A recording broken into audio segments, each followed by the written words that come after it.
Aedes डास. Aedes डासापासून आपल्याला dinghy होऊ शकतो. डेंगीशी मुकाबला करण्यासाठी डेंगीचा प्रतिबंध केला पाहिजे, कारण उपचारापेक्षा प्रतिबंध कधीही चांगला. डासांना संपवा, डेंगीला हटवा.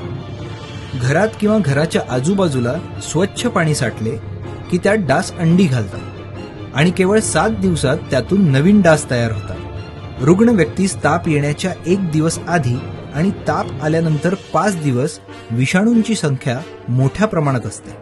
त्यावेळी त्या रुग्णास डास चावल्याने ते विषाणू त्या डासाच्या शरीरात प्रवेश करतात. मग हा डास एखाद्या निरोगी व्यक्तीस चावून हा रोग देऊ शकतो. अशा प्रकारे तीव्र तापाने ह्या आजाराची सुरुवात होते. आता पाहूया डेंगीची लक्षणं काय असतात.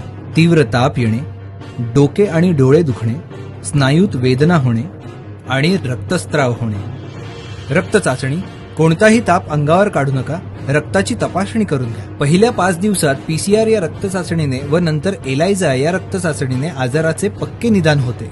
या 2 चाचण्यांव्यतिरिक्त NS1 व IgM या शीघ्र निदान पद्धती रॅपिड टेस्ट सुद्धा उपलब्ध आहेत. पण पक्क्या निदानासाठी PCR किंवा एलायझा चाचणी करावी. 7 दिवसात पूर्ण डास तयार होतो, म्हणून आठवड्यातून 1 दिवस पुढील उपाययोजना करा.